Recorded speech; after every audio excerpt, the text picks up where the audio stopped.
Jamnagar city એ division police સ્ટેશનના surveillance સ્ટાફના police constable Vikramsinh Bharatsinh Jadeja, Divyarajsinh નવસિંહ Jadeja, Vijaybhai Kanani, Yogendrasinh Sodha તથા પીસી કિશોરભાઈ ગાગિયા વગેરેને અલગ અલગ બાતમી મળેલી હતી કે જે સિટીએના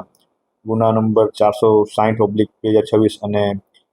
466/2026 જે અલગ અલગ બે ઘરફોડના ગુના દાખલ થયેલા હોય તેમાં જે આરોપી છે એજાજ ઉર્ફે એજલો ચાલબાજ શેખ એ વિસ્તારમાં આવ્યા હોવાની બાતમી મળતા જેના આધારે આરોપીને અટક કરી તેની અંગ ઝડતી કરતા અલગ અલગ 17,000 રૂપિયા રોકડા, એક મોબાઈલ તેમજ આશરે અલગ અલગ દાગીના મળીને કુલ 5,29,500નો મુદ્દામાલ એની પાસેથી મળી આવેલો છે. જે મુદ્દામાલ અગાઉની ચોરીઓમાં ગરફોડ ચોરીમાં વપરાયેલ હતો તેમાંથી જે થયેલ હતો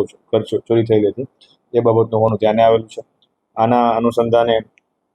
વધારે પૂછપરછ કરતા એજલા ચોર દ્વારા અલગ અલગ બે વ્યક્તિ એના મિત્રો જેનું નામ છે શકીલ અનવરભાઈ કફી અને શાહિલ રહીમભાઈ શ્વેતા એ બંનેને અમુક માલ રાખવા માટે આપેલો હોય એ બંનેની અંગ ઝડતી અને તેમને અટક કરી આગળની કાર્યવાહી કરતા તેમની પાસેથી પણ અલગ અલગ દાગીના અને મોબાઈલ મળી